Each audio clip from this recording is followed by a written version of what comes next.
From hurtful text messages to gossip and taunting on the playground, bullying has traumatic, long-lasting effects on children and youth.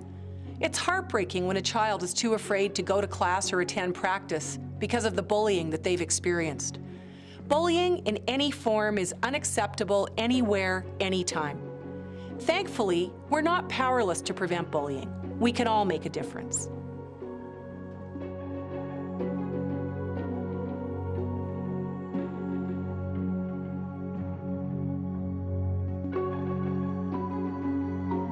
I know we're here to talk about bullying today, and I was thinking before I came here that, I bet everyone's had some point in time in their life when they've been the one kid that's slightly different for whatever reason. I know I've had that experience in my life, and I think it's good that we talk about it. My daughter's 9 years old, and we talk about it, and what does bullying mean? How can you define it? How can you see it? What do you guys think about that?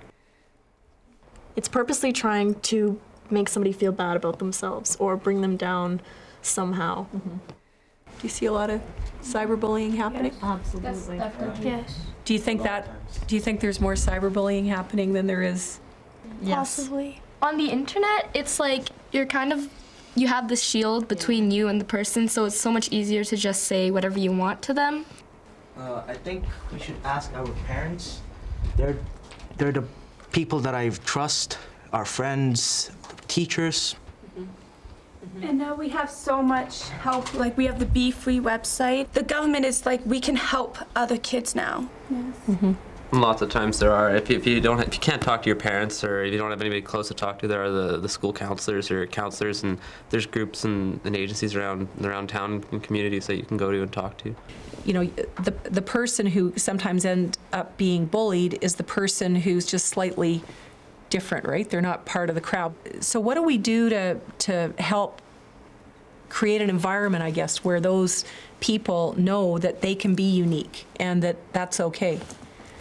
Teachers, they can include the person that might be left out and put them into another group, and it really helps. It shows an example that a lot of the students start to begin to follow if they have enough exposure to it. So would any of you, if you were watching a situation unfold where you were seeing one person who was being bullied, what would you do about that? I think you can be just as guilty as the person who's bullying the other person. That's so true. By not doing anything. Mm-hmm. It's so much easier just to stand up when you see bullying, but it's really much harder because you don't want to stand up and have the bullying come on to you. So it's not so much maybe standing up to the person, but maybe taking the person who's being called names or being bullied, grabbing them and saying, "Hey, come with me," and then walking away down the hallway. Just getting them out of the situation. Just getting them out of the situation, taking them away from it. So you could even private message them. Like, it doesn't have to be that everybody knows that you have their back. It can just be that between you and that victim. That can make all the difference to them. And so whether it's happening at school or on the internet, we talked about self-esteem and how you need to build your own self-esteem. And what are some ideas as to how we can do that? You can go to the person who's being bullied and you can tell them it's okay, and you can sit with them at lunchtime and show them where their classes are if they're new, to help build their self-esteem. I think that every little thing counts. Like, it could be as little as giving somebody a smile in the hallway if it looks like they're having a bad day, or sitting somebody if they're alone at the lunch table. It's important to find people as friends who accept you for exactly who you are, and that really goes a long way with your self-esteem. It's how I got over being bullied. So I guess the last question I'd ask is, if you were talking to someone right now who was being bullied, what advice would you give them? I'd tell them, keep your chin up, don't let anybody take away your inner strength, and make sure they're finding the help that they need. And I would tell the person that they could always talk to me, or that there's adults who they can trust and talk to.